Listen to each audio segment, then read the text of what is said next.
حضرت مرزا مظہر جانے جانا فرماتے ہیں کہ بارش ہوئی تھی تازی تازی دلی میں، تازی تازی بارش ہوئی تھی.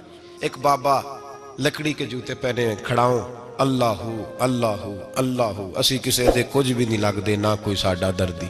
بابا مست ہو کے جا رہا، اللہ اللہ کرتا جا رہا. ایک طوائف اپنے کوٹھے سے اتر کے تو سیڑھیوں پہ بیٹھی تھی، ساتھ اس کا یار بھی بیٹھا تھا. بابا اپنی مستی میں جا رہا تو بابا جی کے پیروں سے کچھ مٹی اڑی تو اس عورت کے کپڑوں پہ پڑ گئی. پرواہ ہی نہیں، بزرگ گزر رہے. وہ یار اس کا دوڑا ہوا آیا، اس نے آ کے تھپڑ مارا. کا خیال نہیں سارے اس کے کپڑے آلودہ کر دیے، تو کدھر، تیرا دماغ نہیں ٹھیک؟ بابے نے نظر اٹھائی، کہا بیٹے میں نے دیکھا نہیں، چل اللہ تیرا بھلا کرے، تو نے بدلہ لے لیا. بابا جی چپ کر کے وَإِذَا خَاطَبَهُمُ الْجَاهِلُونَ قَالُوا السَّلَامَ، چپ کر کے گزر گئے. ٹھنڈ کا موسم تھا، بارش تازہ ہوئی تھی، حلوائی دودھ کاڑ رہا تھا. اس نے بٹھایا بابا جی کو پھٹے پہ، پیالہ پکڑا، دوڑ کے آگے بڑھا. بزرگ آ گئے، آئیے بیٹھیے. دودھ کا گرم گرم پیالہ شکر ڈال کے دیا. بابا جی نے دودھ پیا، پھر نظر جھکی، پھر رنگ بدلا. کہنے لگے مالک تو کتنا بے نیاز ہے، کہیں تھپڑ مرواتا ہے، کہیں دودھ پلاتا ہے. تیری بے نیازی ہے نا، ادھر تھپڑ مروایا، یہاں دودھ پلایا، تو ہی جانتا ہے تیرے رنگ کیا ہے. ابھی بابا وہیں بیٹھا تھا، دوڑے آئے پیچھے سے لوگ، شور ہوا. بابے کو دبوچ کے وہاں لے گئے جہاں اس نوجوان نے تھپڑ مارا تھا. کہا تو اللہ کا بندہ ہے، اللہ کے بندے بد دعا تو نہیں دیتے. ہوا کیا؟ کہا تو نے بد دعا دی ہے؟ کہا نہیں دی، بات بتاؤ. کہنے لگے اس نے تجھے تھپڑ مارا ہے، چھت پہ چڑھا ہے، پیر پھسلا ہے، گردن کے بل گرا ہے، منکا ٹوٹ گیا، مر گیا ہے، تو نے بد دعا دی ہے. بابا جی کہنے لگے یار میں نے تو دوسرا لفظ بھی نہیں کہا، بھلا ہو کہہ کے گزرا ہوں، میں نے نہیں بد دعا دی. کہا تو نے دی ہے تبھی تو مر گیا. کہا نہیں دی. کہا بابا تو بزرگ آدمی ہے، سچ بول. تو بابا جی کہنے لگے سچ سنو. پھر میں آ رہا تھا، میرے پیروں سے مٹی اڑی، اس کے یار کے کپڑوں پہ پڑی، اسے برا لگا، اس نے مجھے مارا. جب اس نے مجھے مارا تو میں کوئی لاوارث تو نہیں تھا، جب اس نے مجھے مارا تو میں کوئی لاوارث تو نہیں تھا. مجھے دشمنوں نہ چھیڑو، میرا ہے کوئی جہاں میں ابھی پکار لوں گا، نہیں دور ہے مدینہ. اس نے مجھے مارا تو میں کوئی لاوارث تھا کہ میرا بدلہ کوئی نہ لیتا. اس نے مجھے مارا ہے تو میرے یار کو برا لگا تو اس نے اسے مار دیا ہے، میری تو غلطی کوئی نہیں. یاروں کا جھگڑا ہے، یہ تو دوستوں کا جھگڑا ہے، یہ تو یاروں کا جھگڑا ہے، کوئی غلطی نہیں میری، کوئی غلطی نہیں. خش خش جنہ قدر نہیں میرا، اے میرے صاحب نو وڈیاں، میں تے گلیاں دا روڑا کوڑا، میں گلیاں دا روڑا کوڑا. میں نو محل چڑھایا ہے سائیاں، میں نو محل چڑھایا ہے سائیاں. فرمایا اس نے مجھے لوارث سمجھا تھا کہ تھپڑ مار کے گزر جائے، میرا کو پوچھے گا ہی نہیں. میرے رسول پاک علیہ السلام کے بارے میں رب فرماتا ہے ابھی میں تو تیرے ہوتے ہوئے کافر کو سزا نہیں دیتا کہ تو موجود ہے. یاد رکھیں حضرت فضیل بن عیاض فرماتے ہیں ایک جوان تھا،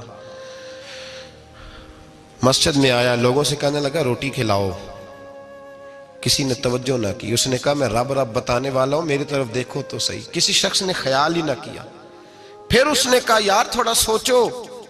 نمازیوں سے کہا، اہل علاقہ سے کہا، انہوں نے کہا تیری طرح کے بڑے درویش دیکھیں. مسجد کے محراب میں وہ رب کریم کا بندہ انتقال کر گیا.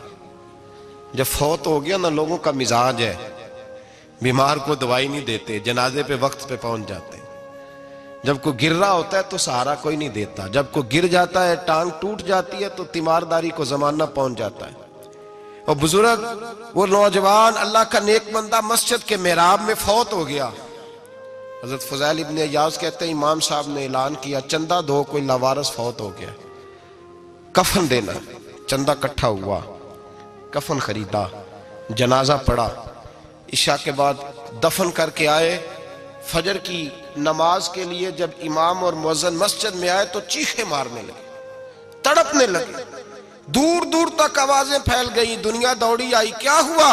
کہنے لگے وہ جو تم نے کفن پہنایا تھا وہ یہاں پڑا ہوا ہے، اور دیکھو کفن پہ تحریر لکھی ہے. تحریر کیا ہے؟ عرش کے مالک نے فرمایا میرے دوست نے روٹی مانگی تم نے دی نہیں، اس نے تمہیں میرے قریب کرنے کے لیے اپنی طرف توجہ کرائی، تم نے کی نہیں. اور میرا یار تمہارے کفن کا محتاج تھا، سنبھال کے رکھو اپنا کفن، میں نے اسے جنت کا لباس عطا فرما دیا، سنبھال کے رکھو. یہ کوئی لاوارثوں کا ٹولہ ہے؟ یاد رکھیں جو وارث والے ہیں، وارث والے ان کا رنگ اور ہے، جو ماننے والے ہیں ان کا مزاج اور ہے۔ اپنی زندگی لوارثوں کی طرح نہیں گزارے، تھوڑا سا ادھر گیا تھا تو پھر تھوڑا سا ادھر گیا تھا تو تھوڑا سا، یہ کیا بات ہوئی، یہ کیا بات ہوئی؟ اپنے آپ کو، اپنی نسبت کو، اپنے عقیدے کو مضبوط رکھیں۔ 1 انچ کے لیے اعلیٰ حضرت فاضل بریلوی رحمت اللہ علیہ کے مکان کی دیوار گر گئی، ایک کونا مکان کا، آپ جانتے ہیں پرانی دیواریں چھوٹی ہوتی تھی اور بارشوں میں اکثر گھروں کی دیواریں گری ہوئی ہوتی تھی، ایک سائیڈ کی دیوار گر گئی تو اس کونے میں ہندوؤں کا گھر تھا۔ اب مستری صاحب رات کو آئے، ان سے بات ہوئی تو کہنے لگے سویرے کام شروع کروں گا۔ کہا 1-2 صاحب نے کہ ہندوؤں کا گھر ساتھ ہے اور وہ دشمن بھی بڑے زیادہ ہیں، تو رات کو ہی ہو جائے۔ کہنے لگا جی نہیں، میری مجبوری ہے، مزدور کہاں سے لاؤں گا، بڑے معاملات ہیں، سویرے شروع ہوگی۔ اب رات کو مولانا ظفر الدین بہاری علیہ رحمہ کہتے ہیں بچے مدرسے کے، باقی سارے لوگ، سب کو جمع کیا گیا، چونکہ اس طرف سے تھوڑا خطرہ تھا ہندوؤں کی جانب سے۔ کہا جناب یہ بڑے دشمن ہیں اسلام کے، تو اس طرح کرو کہ 2-3 بچوں کی ڈیوٹی لگائیں یا کچھ لوگوں کی یہاں رات کو پہرا دیا جائے۔ ٹھنڈ بھی بڑی زیادہ تھی، کھڑا ہونا بھی مشکل تھا۔ اعلیٰ حضرت رحمت اللہ علیہ عشاء کی نماز کے بعد جلدی حجرہ خاص میں تشریف لے جاتے تھے۔ اس رات جب دیکھا نا باہر شور ہو رہا ہے تو اسی طرح سر پہ ایک رومال لپیٹا تو باہر آ گئے، کہنے لگے کیا شور ہے؟ کہا حضور سردی ذرا زیادہ ہے تو یہاں کسی کی ڈیوٹی لگانی ہے پہرے کی۔ 2 منٹ خاموش رہے، پھر فرمانے لگے کوئی ضرورت نہیں، جاؤ سو جاؤ سارے جا کے، کوئی ضرورت نہیں، جاؤ اپنے اپنے گھروں کو، کوئی حاجت نہیں، پہنچ جاؤ۔ کہا حضور مہربانی کرے، وہ طے ہونے لگا تھا۔ فرمایا میری وجہ سے کیوں کوئی ساری رات بیدار رہے، جاؤ تمہیں کہا نا آرام کرو۔ لوگ سو گئے۔ صبح فجر کی نماز پڑھ کے اعلیٰ حضرت رحمت اللہ تعالی علیہ جب سیڑھیاں اتر رہے تھے رضا مسجد کی، تو وہ جس ہندو کی جانب سے زیادہ خطرہ تھا وہ سیڑھیوں پہ بیٹھا تھا، مسجد کی سیڑھیوں پہ۔ سب لوگوں کی توجہ ہو گئی، کہنے لگا مولانا میں کلمہ پڑھنے آیا ہوں، مجھے کلمہ پڑھا کے مسلمان کر دیں، میں کلمہ پڑھنے آیا ہوں، مسلمان کریں۔ لوگوں کی توجہ، اعلیٰ فرمانے لگے نہیں ابھی تو انتظار کر، تھوڑی دیر کے اچھی طرح سوچ لے، جذباتی فیصلہ نہ کر، یہ تو آ رہا ہے۔ یہ کہہ کے جب 2 سیڑھیاں نیچے اترے اس کے پاس سے تو اس نے پیر تھام لیے، کہنے لگا اب ایسے تو نہ کرو، رونے لگا۔ اعلیٰ حضرت رحمت اللہ نے کلمہ پڑھایا، کچھ باتوں کی نصیحت فرمائی، تشریف لے گئے۔ گھیرنے والے گھیر کے بیٹھ گئے، کہنے لگے ہمیں بھی بتا بدلہ کیسے ہے۔ کہنے لگا دیوار گر گئی، آدھی رات کے وقت، آدھی رات تک انتظار کرتا رہا، پہرے دار کوئی نہیں، تو 2 تلواریں لے کر جب میں ان کے مکان کی جانب بڑھا، میں نے کہا آج گردن کاٹوں گا اور کاٹ کر کے نکلوں گا۔ کہتا ہے جب میں قریب آیا تو 2 شیر کھڑے تھے، اوپر سے پلٹ کے آیا تو پھر کھڑے تھے، ادھر سے پلٹ کے آیا تو پھر کھڑے تھے۔ فرماتے ہیں میں 2 گھنٹے کے بعد آیا تو پھر پلٹ کے کھڑے تھے، میں پھر 1 گھنٹے کے بعد آیا، سحری کا وقت ہو گیا تو پھر پلٹ کے کھڑے تھے، اب میں ڈر کے بھاگا۔ کہتے ہیں فاضل بریلوی نے اپنی کھڑکی سے منہ باہر نکالا، کہنے لگے اور کتنا تجربہ کرے گا، مجھے تو لاوارث سمجھتا ہے، لاوارث ہوں میں، اور کتنا تجربہ کرے گا، بس کر مان جا۔ میں نے کہا حضور یہ کون ہے، مجھے بتائیے تو صحیح یہ کون ہے۔ تو کہنے لگے میں نے ساری زندگی رسول اللہ کی عظمت کا دفاع کیا ہے، ساری زندگی غوث اعظم کے نعرے لگائے ہیں، ابھی تو یہ مدد صرف غوث پاک جیلانی کی بھیجی ہوئی ہے، ابھی تو غوث اعظم کی بھیجی ہوئی مدد ہے، مولا علی ابھی پیچھے ہیں، 2 جہاں کے محبوب ابھی اس سے پیچھے ہیں، وہ تو ابھی پیچھے ہیں، پیچھے کھڑے ہیں کہ ضرورت پڑی تو ہم بھی تیار بیٹھے ہیں۔ او بھائی آج رواج ہو گیا، رواج، میں نے 2-4 دن پہلے بھی کہا تھا، لوگ کہتے ہیں نہیں کوئی نہیں ضرورت، سامنے سارا کچھ نظر آ رہا ہے۔ او خدا کے بندو یاد رکھو، نسبت ہے بڑی چیز، جانے تو دو میں اگر کسی کو نسبت میسر آ گئی نا، نسبت، خالی دامن ہی مل گیا، تیرے ہاتھ میں کچھ ہے تو ہونی چاہیے نا، خالی دامن ہی تجھے کسی کا میسر آ گیا تو بچ گیا۔ اپنی نسبتوں کی حفاظت کریں، ان کو مضبوط کریں، ان پر محنت کریں، ان پر توجہ رکھیں۔ یہ نسبت جو ہوتی ہے نا، نسبت، یہ دیکھیں نا ایک گتہ ہے، عام کتاب کو لگا ہوا ہے تو جہاں مرضی رکھ دو، اس کی کوئی قدر نہیں، لیکن جو گتہ قرآن مجید کو لگ گیا ہے اس کو بغیر وضو چھونا جائز ہے۔ ایک پٹھے پہ اینٹ بنی ہے، جو باتھ روم میں لگ گئی وہاں بغیر جوتے کے جایا نہیں جا سکتا، اور جو مسجد میں لگ گئی وہاں جوتے پہن کے جایا نہیں جا سکتا. یہ نسبت ہے بڑی چیز. اگر میسر آئے نصیب ہو اپنی نسبت کو مضبوط کر کے رکھا کریں, اس کی جولانی کا مظاہرہ کیا کریں. اس نسبت میں روز توانائی آنی چاہیے. میں آپ کو بڑی ذمہ داری کے ساتھ ایک بات بتاتا ہوں تجربے کی. ہمیں جتنا کسی نے آ کے کہا ہے نا نسبت کے خلاف, ہماری نسبت اس سے زیادہ مضبوط ہوئی.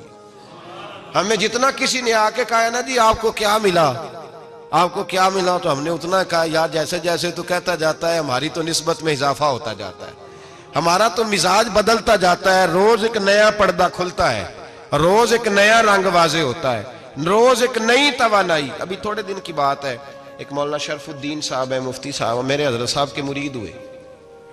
مفتی تھے, عالم آدمی تھے, سرکار تاج الشریعہ, ہمارے شیخ سے بیعت کی. اب ہمارے حضرت صاحب کا اس وقت حال وہی ہے وَرَأَيْتَ النَّاسَ يَدْخُلُونَ فِي دِينِ اللَّهِ أَفْوَاجًا. اب فوجوں کی فوجیں لوگ آتے ہیں. ہم نے دیکھا ہے صرف خالی مرید ہونے والے بار سینکڑوں کی تعداد میں ہزاروں لوگ بیٹھے ہیں کہ صرف بیعت اتنا کہہ دیں ہم نے قبول کیا. اس عالم میں اور جہاں حضرت صاحب کا اعلان ہو جائے کہ تشریف لا رہے ہیں وہاں لاکھوں کا مجمع جمع ہو جاتا ہے اور ایک جھلک دیکھنے کو لوگ ترستے رہتے ہیں. یہ کیفیت ہم نے دیکھی. وہ دور گزر گیا. کبھی ایسا بھی ہوتا تھا ایک میں ہوتا تھا, ایک تو ہوتا تھا, اور تیسری تنہائی ہوتی تھی. وہ دور بیت جاتا ہے, وہ لمحے کسی کسی کو نصیب آتے ہیں. حضرت کا وہ مولانا شرف الدین صاحب کہتے ہیں مرید ہوا, تو مرید ہوا مجمع میں, رسی حضرت پھینکتے ہیں یا چادر پھینکتے ہیں تو پکڑ کے مرید ہوا, تو ساتھ ساتھ اور چادریں باندھی تھی, لوگوں نے پکڑی ہوئی تھی. ایک مولانا, میں جب بیعت ہو کے آیا ان کو بتایا تو مجھے کہنے لگے یار تو ایسی جگہ مرید ہو گیا جو تیری بات بھی نہ سن سکیں, جن کو تو دکھڑا بھی نہ سنا سکے, جو مصروف ہی بڑے رہتے ہیں, کہاں مرید ہو گیا تو. ایسے پیر کا بیعت ہوتا جہاں تو جاتا وہ تیرے پاس آتے, گفتگو ہوتی, بات چیت ہوتی. کہتے جب انہوں نے مجھے بہت زیادہ قائل کیا نا, بہت زیادہ, تو میں نے ارادہ کر لیا. میں نے کہا بات ٹھیک ہے, بیعت کہیں اور ہونا چاہیے تھا. کہتے میں عشاء کے بعد سویا تو حضرت صاحب مجھے خواب میں ملے, خواب میں, اور فرمانے لگے مولانا جب آپ مرید ہوئے تھے تو آپ اس جانب بیٹھے تھے, اس کونے میں آپ تھے, اتنے لوگ آپ سے پہلے تھے, اس حال میں آپ مرید ہوئے تھے, اور جہاں تک بات چیت کرنے کی بات ہے تو آپ نے جو دل میں سوچا تھا وہ میں نے آ کے آپ کو بتا دیا ہے. پھر بھی بڑی ضرورت ہو تو میرے صاحبزادے کا نمبر لے لیں اور فون کر لیا کریں, بات ہو جایا کرے گی. کہتے ہیں یہ ابھی بات ہو ہی رہی تھی کہ میرے دروازے پہ دستک ہوئی تو میری آنکھ کھل گئی. میری آنکھ کھلی تو میں پریشان ہوں کہ نمبر تو ملا نہیں. ایک انجینئر صاحب میرے محلے میں رہتے تھے, فرماتے ہیں وہ شام کو میرے پاس آئے اور کہنے لگے مولانا سنا ہے آپ حضرت مفتی اختر رضا صاحب سے مرید ہو گئے. میں نے کہا ہاں. تو کہنے لگے میں ان کے مدرسے میں کام کر کے آئے ہوں, میرے پاس ان کے بیٹے کا نمبر ہے, چاہیے آپ کو؟ نمبر ہے چاہیے. کہتے ہیں نمبر مجھے وہ شام کو گھر آ کے دے گئے. اب جب میں آستانہ نور پہ بریلی شریف ملنے کے لیے حاضر ہوا تو میرے دل میں خیال آیا, جب میں اندر گیا نا تو میرے دل میں خیال آیا حضور خواب جو آئی تھی اتنی بھی جلدی کیا ہے, ذرا ٹھہر جائیے, آپ ملے جو تھے تو صاحب نمبر بھی دے ہی جاتے. میرے دل میں خیال آیا تو السلام علیکم کے بعد حضرت کہنے لگے مولانا مجھے تو جلدی کوئی نہیں تھی, آپ کے دروازے پہ دستک ہو گئی تھی, مجھے تو کوئی جلدی نہیں تھی, آپ کا دروازہ بجنے لگا تھا, مجھے تو جلدی کوئی نہیں تھی لوٹنے کی. ہر مشکل دی کنجی یارو ہاتھ مرداں دے آئی, اور مرد نظر کرے جس ویلے مشکل رہے نہ کائی. بس لوگوں یہ یاد رکھو اور اس پہ عمل کرو, اپنی نسبتوں کو مضبوط کریں. ہمارا تو جیسے دن کا اجالا چمکتا ہے نا, چمکتا ہے دل کا اجالا, جیسے نیا دن چڑھتا ہے ہمارے لیے تو ایک نئی روشنی لے کے آتا ہے. اپنے آپ کو بیدار رکھیں. سورج اگر باہر پورا نکل آئے نا تو جو آدمی آنکھیں زور سے بند کر لے اسے کوئی شے نظر نہیں آتی. پورا سورج نکلا ہوا بھی ہو, سورج اسے نظر آئے گا جس کی اپنی آنکھیں بھی کھلی ہوں گی. تو آنکھیں نہیں کھول رہے, تو آنکھیں نہیں کھول رہے, آنکھیں, یہ شکوہ آنکھیں نہ کھولنے کا ہے, آنکھیں نہیں کھول رہے تو سورج کیسے نظر آئے گا. بات ذرا سخت ہے پر چلو آپ میرے عزیز ہیں کر جاتا ہوں. ملا رومی رحمت اللہ تعالیٰ علیہ فرماتے مجھ سے ایک شخص نے کہا کہ نبی پاک صلی اللہ تعالیٰ علیہ وسلم اگر سراجم منیرہ ہے تو نظر کیوں نہیں آتے؟ تو میں نے کہا الو اگر آنکھیں بند کر لے تو اسے کوئی شے نظر نہیں آتی.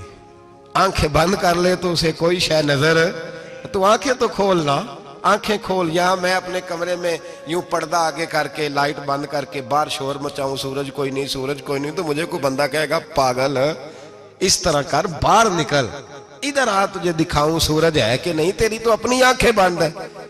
اقبال کہتے ہیں دل بینا بھی کر خدا سے طلب، آنکھ کا نور دل کا نور نہیں، اندر کی آنکھیں کھول، اندر اتنا اندھیرا ہے تو باہر کیسے نظر آئے گا؟ تو لوگ آنکھ ہی نہیں کھولتے، دائیں بائیں دیکھتے رہتے ہیں۔ نسبت کو مضبوط کریں۔ رب تو فرماتا ہے حبیب تو موجود ہے تو میں کافر کو بھی عذاب نہیں دیتا۔ اب یہاں خالص نسبت کا بیان ہے، خالص، یہ نہیں فرمایا کہ حبیب ان کے عمل اچھے ہیں تو میں عذاب نہیں دیتا، یہ نہیں فرمایا کہ حبیب یہاں خانہ کعبہ ہے تو میں عذاب نہیں دیتا، نسبت کی بات فرمائی، نسبت کی۔ یہ نہیں فرمایا کہ حبیب یہاں روز طواف ہوتا ہے تو عذاب نہیں دیتا، یہاں تلاوت ہوتی ہے تو فرمایا حبیب تو ہے اس لیے میں انہیں عذاب۔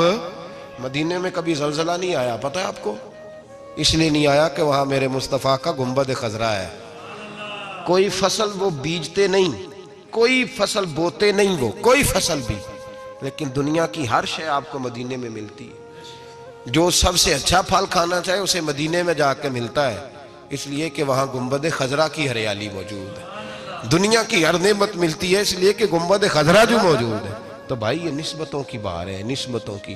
پرانی امتوں میں جب کوئی گناہ کرتا تھا تو دروازے پہ لکھا ہوتا تھا سویرے، میرے حبیب نے دعا فرمائی مولا یہ میرے ہیں انہیں رسوا نہ کرنا، اے اللہ میرے ہیں انہیں رسوا نہ کرنا۔ تو میرے بھائی سن لو اور یاد رکھ لو، لاکھوں پاپ بھی لوگ کر کے آئیں، سویرے منہ دھو کے نکل آئیں تو عرش کا مالک رسوا نہیں کرتا، بلکہ کہتا ہے تو میرے دامن میں چھپ جا، اندر جا کے جہاں گناہ کیا ہے وہاں جا کے دل سے سچی توبہ کر لے، میں قیامت میں بھی کسی کو نہیں بتاؤں گا کہ تو نے گناہ کیا ہے۔ تو برکت کس کی ہے؟ رسول پاک کی۔ یہ برکت کس کی ہے؟ حبیب دو عالم کی صلی اللہ۔ غلامی کا رشتہ مضبوط کریں، غلامی کا، وارث والے بنے، لوارث نہ بنے۔ لوارثوں جیسی زندگی نہ گزارے، جہاں مرضی چلے گئے، جہاں مرضی چھٹیاں کار ہے، جتنے مرضی ٹائم بتا ہے، جو مرضی طبیعت میں آیا کرتے پھرے، پتہ ہی کوئی نہیں، حال ہی کوئی نہیں، یہ کوئی کیفیت نہیں ہے کوئی بھی۔ مجھے ایک صاحب کہنے لگے کہ ایک پیر بھائی پوچھ رہا تھا حضرت صاحب کا حال کیا ہے، میں نے آج کے بعد اس نے تجھ سے پوچھا تو بالکل نہ بتانا۔ وہ کیسا بیٹا ہے، وہ کیسا بیٹا ہے جو پڑوسیوں سے دائیں بائیں لوگوں سے حال پوچھتا ہے، اسے پتہ ہی نہیں، اسے خبر ہی نہیں، اسے تو لمحے لمحے کی خبر ہونی چاہیے، اسے تو منٹ منٹ کا پتہ ہونا چاہیے تھا۔ وہ اس نے کس طرح کی نسبت رکھی ہوئی ہے جس کو ہم سایوں سے پوچھنے پڑتا ہے ذرا پتہ کر کے بتانا حال کیا ہے۔ تو کدھر تھا بھائی، اتنی دیر ہو گئی، تو نے حال بھی کسی اور سے پتہ کرانا ہے؟ میں نے کہا اس کو کہنا آج کے بعد حال پوچھنا ہوا تو خط لکھے، میں بھی جواب لکھ دوں گا، بات ختم ہو گئی۔ جب دور دور جو رہنا ہے تو ٹھیک ہے، پھر اس طرح نہ تو خدا ہے نہ میرا عشق فرشتوں جیسا، دونوں انسان ہیں تو پھر کیوں اتنے حجابوں میں ملے؟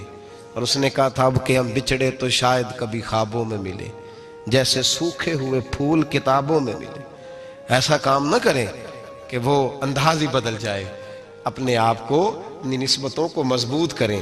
اللہ تبارک و تعالیٰ سے دعا اور التجا ہے کہ اللہ کریم ہمیں نسبتوں کی مضبوطی عطا فرمائے، اور اللہ تبارک و تعالیٰ ہمیں یہ توفیق دے کہ ہم سمجھ جائیں اس بات کو کہ اصل بات ہے کیا، اور اصل کی مضبوطی کتنی ضروری ہے، اصل تک پہنچنا کتنا ضروری ہے۔ اور یہ بھی یاد رکھیں، اماں جب ناراض ہوتی ہے نا، جب اماں ناراض ہوتی ہے تو کہتی ہے بس نکل جاتا، فٹافٹ نکل جاتا، دوڑ جا، کوئی تعلق نہیں۔ ابا بھی کہتا ہے آج آیا تو ٹانگیں توڑ دوں گا، حال ہی کوئی نہیں۔ اور وہی بیٹا جا کے 2 منٹ پیروں میں بیٹھتا ہے، کہتا ہے اماں تجھے پتہ ہی نہیں میں کتنی ٹینشن میں تھا۔ تو وہی اماں باہر نکل کے پہلے بڑھ کے مار رہی ہوتی ہے حد کر دوں گی، پھر وہی اماں کہتی ہے بڑا پریشان ہے بیچارہ۔ یہ کیفیت ہے، اپنے آپ کو صحیح کریں، اپنی نسبتوں کو مضبوط کریں، احکامات پہ عمل کریں، محبوب کی غلامی تگڑی کریں، یہ جو سستیاں ہیں کوتاہیاں ان کو دور کریں۔ زندگی کا لطف آتا ہی تب ہے جب آپ پورے طور پر اپنے آپ کو چاق و چوبند کرتے ہیں۔ اگر تھوڑا کر لیا، تھوڑا چھوڑ دیا، 1 پڑھ لی، 3 رہ گئیں، 3 پڑھ لیں، 2 رہ گئیں، یہ لطف نہیں ہے، یہ ذائقہ نہیں ہے۔ اپنے آپ کو مضبوط کریں اور پورا مضبوط کریں، پوری اپنے اندر جو ہے وہ جولانی نسبت کی پیدا کریں۔ بس یہ دعا کریں اللہ جب تک زندہ رکھے غلامی میں رکھے، اور مارے تو غلاموں جیسی موت عطا فرمائے۔